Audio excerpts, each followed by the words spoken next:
Olá, tudo bom com vocês? Sejam bem-vindos a mais um vídeo de formação nos nossos estudos em Direito Tributário. Sejam todos bem-vindos ao nosso canal. Você que ainda não é inscrito, te convido a se inscrever no nosso canal. E a cada um de vocês que nos acompanham, te convido a deixar o like, ativar o sininho das notificações e também na caixa de comentários, deixar os seus comentários, participar conosco, com suas sugestões, dúvidas ou algum comentário que você queira deixar para deixar essas aulas aqui mais participativas, evoluirmos juntos aqui, não só como uma didática de professor-aluno, mas também como amigos. E nós vamos dando continuidade. Caso você ainda não tenha acompanhado as últimas aulas, te recomendo assisti-las para que nós possamos ter essa evolução gradativa, você também não se perder no meio do caminho aqui conosco.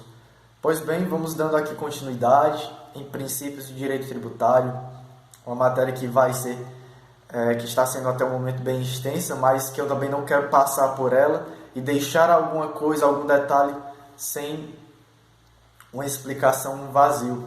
E na aula de hoje nós vamos tratar de forma bastante dedicada, nosso tempo vai ser bem dedicado aqui à capacidade contributiva, o princípio da capacidade contributiva, um princípio bastante importante dentro do direito tributário. Vamos procurar deixá-lo de uma forma aqui também para vocês simplificada, mas também procurando dar uma boa bagagem a respeito desse princípio basilar, um princípio fundamental dentro do direito tributário, e nós vamos procurar demonstrar o porquê dessa importância e os pormenores dele, que podemos aqui deixar para você também, caso queira se aprofundar também nas pesquisas sobre esse princípio. Vamos então iniciar? Vamos lá.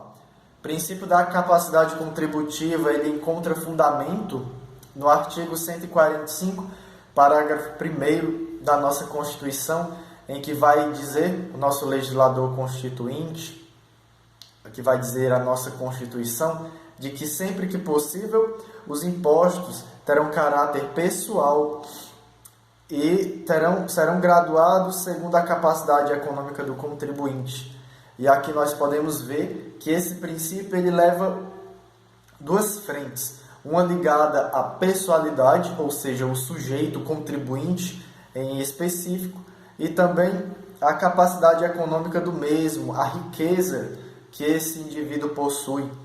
Para o direito tributário, são dois detalhes que vão importar bastante quando nós falamos de capacidade contributiva.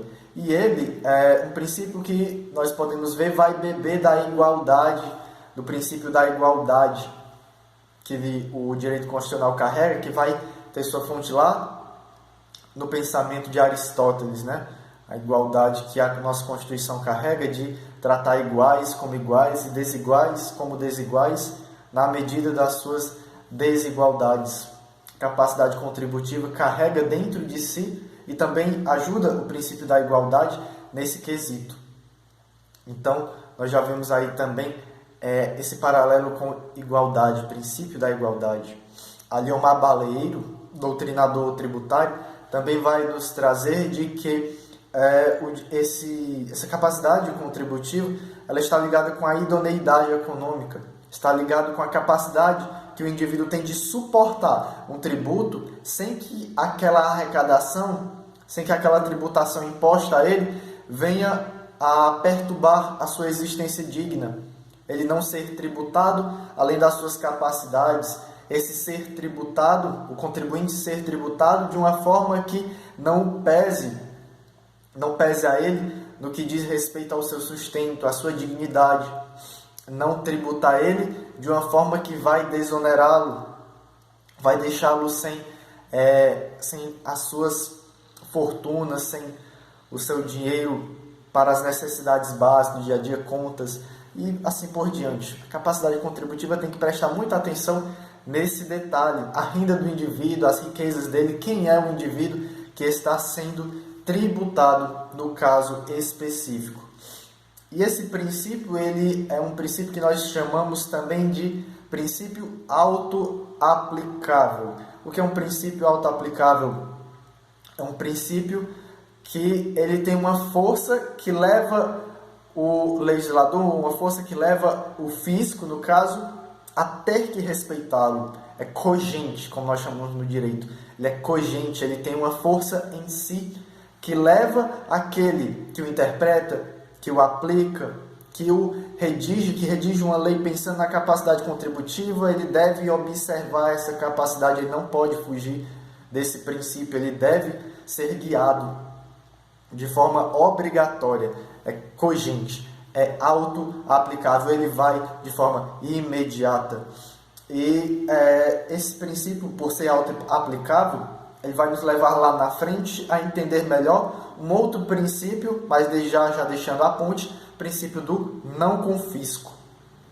Nós trataremos ele de uma forma bem específica em aula apartada, mas muito importante também. E também esse princípio, ele é válido apenas para os impostos. As taxas e contribuições de melhoria, eles vão ser regidos já pelo aquilo que nós vimos na aula passada, por economicidade e custo-benefício. No que diz respeito a impostos, somente a capacidade contributiva vai agir. Que isso fique bem claro. Taxas e contribuições de melhoria, princípios da economicidade e custo-benefício. Capacidade contributiva já é aos impostos somente. E nós podemos ver isso de forma bastante presente nesse pequeno trecho inicial que está no parágrafo 1º do artigo 145 da Constituição, o termo sempre que possível. Muita atenção com esse termo, sempre que possível, por ele carregar dentro de si justamente essa auto-aplicação do direito. E ele vai encontrar dentro da doutrina voz em Humberto Ávila e também Roque de Antônio Carrasa, dois doutrinadores que vão trabalhar essa ideia de forma específica, de uma forma mais explicada. Eles vão se debruçar nesse assunto de uma forma mais dedicada.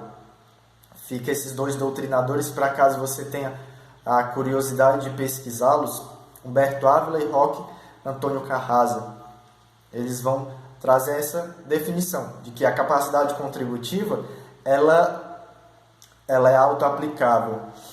E o legislador, por dever observá-la, ele deve estar atento à pessoalidade e também deve estar atento ao fato de que a capacidade contributiva ela só não vai ser seguida se porventura o imposto, a natureza do imposto não comportar, né? As características do imposto não permitirem que a capacidade contributiva aqui seja observada. Dá-se o exemplo, por exemplo, do IOF, Imposto sobre Operações Financeiras, que está mais ligado aqui na questão da renda e não tão da pessoa, está olhando aqui mais para a questão da operação financeira, aquele, por exemplo, um saque eletrônico, uma transferência, ou coisas nesse sentido, não estão olhando para a pessoa, embora o STF, nosso Supremo Tribunal Federal, e isso vai ficar bastante discutido dentro do recurso especial de número 562045 do Rio Grande do Sul. Eles vão discutir muito de que a capacidade contributiva ela poderia não ser aplicada quanto ao caráter pessoal dos impostos, né? As características dele, mas a sua gradação, o seu aumento, o aumento dos impostos pode ser muito sim bem observado quando nós olhamos para a capacidade econômica do indivíduo, ou seja, alguém que tem uma riqueza muito grande, conforme o entendimento do STF, nesse recurso apresentado. Se alguém tem um vulto de dinheiro muito grande, diferentemente daquele que tem menos, pode sim aqui ser cobrado de uma forma maior, pode ser cobrado nos impostos de uma forma superior.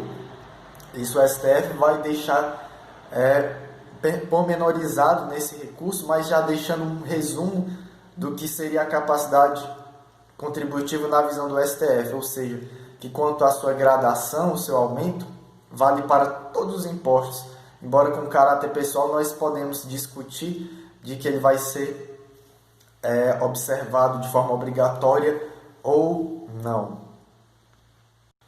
E a capacidade contributiva nesse sentido, ela vai ser aplicada de 3 formas, né? Nós podemos observar dentro da doutrina, conforme o ensinamento da doutrina, que nós podemos ver a capacidade contributiva ser aplicada de 3 formas. Bom, nós temos aqui uma base da capacidade contributiva, só que nós temos como concretizá-la, não deixar ela só naquele abstrato. Nós podemos concretizá-la em 3 subprincípios, ou seja, são princípios dentro dos princípios, são formas de identificar o princípio e a sua aplicação. E são 3, no caso da capacidade contributiva, quais sejam seletividade, progressividade e proporcionalidade. Vamos analisar aqui cada um deles, procurar explicá-los para cada um de vocês. Quanto à seletividade, a seletividade ela está ligada aos impostos indiretos, ou seja, aqueles que caem sobre os bens, não sobre a renda. Os impostos diretos são aqueles que vão para a renda, aqueles que recaem sobre a renda. O melhor exemplo é o imposto de renda. No caso aqui, para os impostos indiretos, como por exemplo o IPI, que é o Imposto sobre Produtos Industrializados, e esse tem que ser feito de forma obrigatória, e o ICMS, Imposto sobre Circulação de Mercadorias e Serviços, já de forma facultativa. Vamos explicar esse facultativo do ICMS. Mas desde já observar sobre esses 2 exemplos, encontrando ele dentro da Constituição, né, nos artigos 153, parágrafo 3º, inciso 1º, e o ICMS no artigo 155, parágrafo 2º, onde eles vão estar localizados, identificando que o IPI deve ser feito de forma obrigatória, a seletividade, enquanto no caso do ICMS de forma facultativa. Não precisa, não tem a necessidade de usar a seletividade. Aí nós iremos fazer aqui a explicação desse facultativo. Pois bem, o que diz respeito à seletividade? A seletividade está de acordo com aquilo que nós podemos tirar lá da matemática, que é o inversamente proporcional. Você lembra da matemática inversamente proporcional? Quando você aumenta de um lado, você diminui de outro e vice-versa? Pois bem, no princípio da seletividade também é assim. Ou seja, quanto mais essencial for um bem ou serviço, menor serão as alíquotas que vão recair sobre ele. O que é uma alíquota? A alíquota é um percentual que nós vamos cobrar em cima do valor daquele bem, do valor daquele serviço. Nós vamos tirar um pequeno percentual e cobrar em cima dele, a fim de retirar esse imposto. Isso seria a alíquota, é um percentual que é cobrado em cima do valor do bem ou do serviço. E essa alíquota será maior ou menor conforme a essencialidade do produto. No caso aqui, quanto mais essencial, menor as alíquotas. Quanto menos essencial, maior as alíquotas, como uma forma até de trazer um estímulo para o consumo dos bens ou dos serviços que são apresentados ao mercado, ao contribuinte. Pois bem, como nós iríamos dizendo, no caso do ICMS, tem que se observar um detalhe, já que ele é facultativo. Qual seja, o legislador ele pode se valer de alíquota única ou alíquota variável. E aqui vai caminhar por 2 caminhos. Se o legislador, no caso poderíamos imaginar o legislador estadual, o ICMS ele é imposto estadual, quem cobra ele são os estados. No caso do ICMS, se o legislador optar por ter alíquota única, ela ficará fixa para todos os bens e serviços. No caso, se ele optar por alíquota variável, ou seja, ter essa mudança conforme o bem ou serviço, ele é obrigado a se valer da seletividade. Ele é obrigado a usar os critérios de seletividade de o bem ou serviço ser tanto mais essencial ou não. E isso, como nós dissemos agora há pouco, é auto-aplicável. Escolheu a alíquota variável, tem que seguir o critério da seletividade de forma obrigatória. Já na segunda parte, nós vemos a segunda forma de demonstração da capacidade contributiva seria justamente a progressividade. Que diz respeito à progressividade? Quanto maior for a base de cálculo, tanto maior será a alíquota. Aqui já é diretamente proporcional. Aumenta de um lado, aumenta do outro. Você cobra alíquotas maiores quanto maior for a base de cálculo. O que seria a base de cálculo? Para não deixar vazio essa palavra. Base de cálculo seria basicamente a grandeza econômica. Seria o valor de um bem, no caso do IPTU, a base de cálculo do Imposto sobre Propriedade Territorial e Urbana, o IPTU. A base de cálculo dele é o valor venal do imóvel. Está ali. O imóvel, qual é o valor dele? Qual é o valor que está ali sendo pedido por aquele imóvel, por exemplo? O IPTU a base de cálculo seria esse valor. A alíquota seria o percentual que nós vamos cobrar em cima dele. No caso, por exemplo, do imposto de renda, isso fica bastante visível que quanto maior a renda da pessoa, tanto mais ela é taxada, ela é cobrada nos seus impostos. E no caso do IPTU, no caso quanto mais valioso o imóvel, tanto mais o IPTU pode ir progredindo, o que nós chamamos de progressividade fiscal. Quanto maior, a grandeza econômica daquele bem, ele tende a ser cobrado nos impostos de uma forma mais gravosa, de uma forma maior, como uma forma de controlar, justamente, e arrecadar conforme a capacidade econômica do contribuinte. E a terceira forma de manifestação é a proporcionalidade. E na proporcionalidade, nós seguimos que as alíquotas, aquele percentual, ele já não varia. Ele se mantém de forma sempre pelo mesmo valor, de forma fixa. Alíquotas geralmente fixas, independente da base de cálculo, independente do valor. Mas aqui, quanto mais valioso, tanto mais se retira receita. Por exemplo, nós temos uma alíquota de, um exemplo, 50%. Aí, no entanto, aquele valor, ele vale 1.000, aquele bem vale 1.000, e aquele outro vale 10.000. A alíquota permaneceu 50%, mas se percebe que 50% de 1.000, 500, enquanto 50% de 10.000 é 5.000. A base de cálculo variou, independente da base de cálculo variar, a alíquota permaneceu a mesma. No entanto, a grandeza, a receita arrecadada, o valor arrecadado, ele é maior. Essa é a proporcionalidade. Está ligada com o fato da alíquota permanecer fixa, embora a base de cálculo aumente. E daí é tirada uma receita maior. Na medida que o bem for mais valioso, valer mais, vai se recair uma receita maior. Os tributos, quanto à proporcionalidade, eles não são sujeitos à progressividade. Os que seguem o caminho da proporcionalidade não seguem os caminhos da progressividade. Um exemplo que nós poderíamos tirar disso é o Imposto sobre a Propriedade de Veículos Automotores, o famoso IPVA, que geralmente se paga ao início do ano. No caso do IPVA, o valor do veículo, uma alíquota, por exemplo, em determinado setor, permanece a mesma, por exemplo.